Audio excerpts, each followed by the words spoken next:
भयंकर वाली लड़ाइयाँ हुई और ये दो इन्फ्लुएंसर के बीच में हुई। एक आप लोगों को भी ये पता होना चाहिए कि अचानक क्या हुआ कि हमारे बीच में इतनी कॉन्फ्लिक्ट्स हुई और इतनी कॉन्फ्लिक्ट्स हुई कि पूरे देश को पता चल गया। ठीक है, मेरे को तो बहुत मारने की भी धमकी मिली। तो तुम मनोज देखो, तुम ऐसा कैसे बोल सकते हो, तुमको मार देंगे। तो उस दिन क्या हुआ कि हम मिलने के बाद उनकी वाइफ ने मुझे पहचाना। सनातन भैया भी आए हुए थे, अमित FF जैसे बड़े ब्लॉगर भी वहाँ पे मौजूद थे। मॉर्निंग गाइस, और जोहार आप सबको एक बार फिर एक नए ब्लॉग में आप सबों का स्वागत। देवियों और सज्जनों, इस वक्त मैं साउथ इंडिया में हूँ। जैसे कि आपने पिक्चर्स देखी और आपके भी मन में बहुत कुछ दौड़ रहा होगा। जी बिल्कुल, 2024 का ये अंतिम समय चल रहा है अपने इस खूबसूरत से पृथ्वी का और वो जो आपने तस्वीरें देखी, जो भी आपने सबटाइटल्स देखा वगैरह, इट्स वेरी वेरी राइट। क्योंकि 2024 में मेरी पैदल यात्रा ख़त्म होने से जस्ट 10 दिन पहले जो है ना, बहुत भयंकर वाली लड़ाइयाँ हुई और ये दो इन्फ्लुएंसर के बीच में हुई। एक बहुत ही बड़े यूट्यूबर और एक मेरे बीच में। तो भाई ये जो कहा सुनी हुई, बहुत सारे ऐसे चीज़ें चली जो शायद नहीं चलना था, जो शायद चलना था वो लिखा हुआ था। इसके बारे में कोई कुछ नहीं कह सकता। शायद पहले से ही वो चीज़ें तय होंगी और वो घटना घटी। बहरहाल मैं बताऊं कि धनबाद में फिर उस कांड के होने के 1 या 1.5 महीने के बाद हमारे पास इनविटेशन आता है और नायक भैया के साथ मैं भी जाता हूँ वहाँ पे। और मुझे लिटरली नहीं पता था कि मनोज दे जैसे शख्स भी वहाँ पे आएंगे। उनकी वाइफ ने मुझे एक्चुअली पहचाना। तो जब वहाँ पे हम लोग गैदरिंग हुए, हमें सब साल उड़ाया जा रहा था और हम तकरीबन 40 से 50 जो भी यूट्यूबर हैं, मैं सोचा कि ये कहानी मैं आपके साथ शेयर करूँ। क्योंकि आप लोगों को भी ये पता होना चाहिए कि अचानक क्या हुआ कि हमारे बीच में इतनी कॉन्फ्लिक्ट्स हुई और इतनी कॉन्फ्लिक्ट्स हुई कि पूरे देश को पता चल गया। ठीक है, मेरे को तो बहुत मारने की भी धमकी मिली। तो तुम मनोज देखो, तुम ऐसा कैसे बोल सकते हो, तुमको मार देंगे, ये वो, मतलब बहुत सारे ऐसे चीज़ जो है ना, धमकी भी मुझे मिली उनके फैंस के द्वारा। एट द सेम टाइम उनके भी फैंस ने उनसे बहुत ही नफरत करना स्टार्ट कर दिया मेरे उस एक पोस्ट के बाद। तो वो चीज़ें बहुत दूर तक चली गई थी, ऐसा शायद लिखा हुआ था किस्मत में होना, वो चीज़ें चली गई। तो जो होना था वो हो गया। फिर जब हम वो 1-1.5 महीना के बाद मिले तो नायक भाई ने बोले कि जो हुआ सो हुआ। अब क्या है ना कि चलिए, एक बात है कि ऐसे कि यूट्यूब कम्युनिटी में हम एक दूसरे के साथ मिल के रहें, इसीलिए हम चाहते हैं कि शांति का प्रस्ताव जो है ना बीच में लाया जाए। तो मतलब मुझे भी एक अजीब लगा कि क्यों ही अपने मन में किसी के प्रति गुस्सा और कुछ भी डाल कर रखूं। और लिटरली मैं उनका भी वीडियो बहुत पहले से दिखता था, तो मैं अपने घर पे भी बोला करता था उनके बारे में दैट कि किस्मत हो तो ऐसे कि किस्मत बदलती है और सभी आखिर इंस्पायर भी इन्हीं चीज़ों से होते हैं ना, ये एक एग्जाम्पल होती है।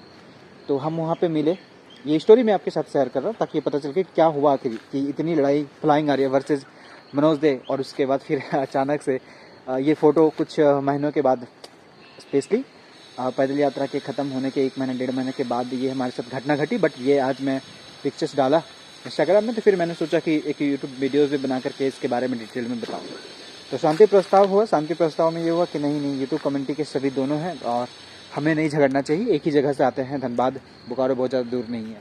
और हो ना हो, मेरे पैदल यात्रा की सबसे खूबसूरत यादों में ये खूबसूरत, ये कड़वा हो सकता है बट फिर भी खूबसूरत याद भी था कि ऐसा कुछ हुआ। तो उस दिन क्या हुआ कि हम मिलने के बाद उनकी वाइफ ने मुझे पहचाना। सनातन भैया भी आए हुए थे, अमित FF जैसे बड़े ब्लॉगर भी वहाँ पे मौजूद थे। नायक भैया ने बोले कि जाइए आप खुद से ही मिल लीजिए, क्योंकि मुझे लगता है कि जो होना था वो हो गया, बट अब यहाँ से चीज़ें जो है ना ठीक होनी चाहिए, सभी यूट्यूब कम्युनिटी के लोग हैं।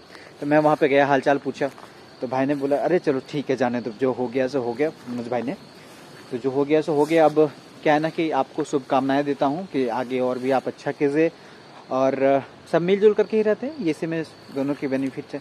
फिर भी 10 मिनट तक अच्छी से बातें हुई। उन्होंने भी पूछा कि और क्या प्लान है फ्यूचर की और ये सब चीज़ें जो है वो क्यों करना चाहते थे। तो मैंने क्लियर किया कि मैं कोई ओलंपिक के लिए नहीं तैयारी कर रहा था, मैं झारखंड के चीज़ों को उजागर कर रहा था।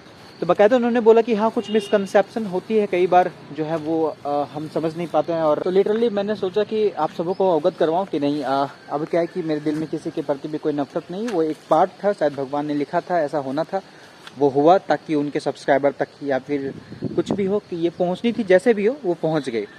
और बस मैं चाहता हूँ कि किसी भी प्रकार के द्वेष विकार जो है ना मेरे फॉलोअर्स ना उनके फॉलोअर्स अपने दिल पे रखें और कहीं ना कहीं एक दूसरे से मिलना जुलना होगा ही इस लाइफ में। तो सभी एक दूसरे के साथ प्रेम के साथ रहें, क्योंकि इस जीवन में सब कुछ बहुत अनप्रेडिक्टेबल है, कब क्या घटित हो ये इसके बारे में कोई कुछ नहीं जानता। मैं वैसे भी 2 महीने के बाद वीडियो डाल रहा हूँ, तो बस इस बात से आप अंदाज़ा लगा सकते हैं कि मेंटली चीज़ें ठीक नहीं चल रही थी मेरे जीवन में। सो अभी मैं चाहता हूँ कि आप वापस से मुझे सपोर्ट करें। अगर चैनल पर नए हैं और अगर आप देख रहे हैं भाई, प्लीज़ सब्सक्राइब कर लीजिएगा। आगे भी लोगों को मेरी वीडियो को सजेस्ट कीजिए, दिखाइए एंड उनसे भी मुझे सपोर्ट दिलाइए। अभी मेरी लुक को आप देख रहे हैं कि थोड़ा सा चेंज है। अनफॉर्चुनेटली मुझे भी ये पसंद नहीं है, बट अगर आपको पसंद है तो ये जारी रहेगी आगे, और नहीं तो फिर वापस से मेरी जो है मुझदाड़ी आएंगी। दूसरी बात यह कि 2024 मेरे लिए बहुत अच्छा भी बीता है, बहुत बुरा भी बीता है। दोनों तरह के मिक्स एक्सपीरियंस है। मैंने पैदल यात्रा को 2024 15 मार्च को समापन किया। मनोज दे भाई से भी लड़ाई हुई और फिर एक दूसरे के साथ हम गले भी मिले, हमारी चीज़ें ठीक हुई भी। बहुत सारे बड़े बड़े यूट्यूबरों से मिला, कुछ मीटअप्स में भी गया, कुछ ऐसे जीवन में फेस भी किया मैंने जो शायद नहीं होना था, बट यही जीवन चक्र है। टू बी वेरी ऑनेस्ट, 2024 जैसा भी बीता बट 2025 मैं कोशिश करूंगा कि आप मुझे इंटरनेशनल ट्रिप में देख पाएँ, क्योंकि 2024 में ही बहुत सारी प्लानिंग थी। घटनाएं वैसे नहीं घटी जिस प्रकार से घटनी चाहिए थी। अच्छा, माननीय मुख्यमंत्री साहब से भी मिला, उन्होंने भी बहुत सारे प्रोमिसेस किए, बट कोई कंप्लीट हुआ नहीं। पूर्व मुख्यमंत्री अर्जुन मुंडा जी से भी मैं मिला, बहुत सारे नेतागणों से मिला, बट कोई कंट्रीब्यूशन से ऐसा हेल्प नहीं मिल पाया। राज्यपाल महोदय से भी मिलने की कोशिश थी, बट वहाँ पे भी जो है जो मैंने लेटर लिखा था उस पर कोई अमल नहीं किया गया। तो थोड़ी सी गिलानी वहाँ पे भी है, शिकवे वहाँ पे भी है कि एक बंदा जो झारखंड के लिए कर रहा है और झारखंड के गवर्नमेंट अगर उनके लिए नहीं कर रहे हैं तो ये भी बहुत बुरी बात है, क्योंकि इससे लोगों में ना एक अच्छा मैसेज नहीं जाता है। सो आई होप कि चीज़ें जो है मेरे लिए अच्छा काम करे, मेरे लिए भी एक गुड फॉर्चून हो। एट द सेम टाइम मैं आप लोगों के लिए भी मैं चाहता हूँ कि आप लोग भी अपने जीवन में अच्छा करो।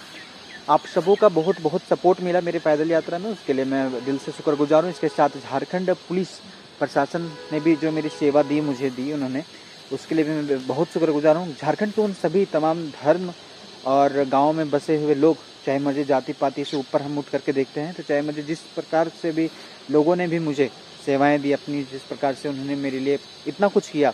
पैदल यात्रा संभव नहीं होता अगर उनकी कंट्रीब्यूशन नहीं होती, अगर आपका कंट्रीब्यूशन नहीं होता मेरे प्रति। सो एट द एंड उन सभी तमाम लोगों का जो भी मुझे इस पैदल यात्रा के दौरान चाहे किसी भी जरिए से हो, उन्होंने मुझे सपोर्ट किया, उसके लिए मैं दिल से शुक्रगुजार हूँ। आप सबों का बहुत बहुत धन्यवाद भी करता हूँ दिल से कि आप लोग आज भी मेरे साथ बने हुए हैं। एंड मैं कोशिश करूँगा कि इस ब्लॉग के बाद कंटिन्यू मेरे जर्नी के ब्लॉग जो है ना, ट्रैवलिंग के ब्लॉग्स, जर्नी तो ख़त्म हो चुकी, वो आप देखो। वैसे एक बार पुनः मैं बता देता हूँ, मैं इस वक्त साउथ इंडिया में हूँ और साउथ इंडिया में जल्दी मैं यहाँ से बाकी दूसरे इलाकों में भी जो है घूमना प्रारंभ करूँगा। चलिए मिलते हैं जल्द ही एक नए ब्लॉग के साथ, तब तक के लिए आपको आगामी 9 वर्ष की ढेर सारी शुभकामनाएं।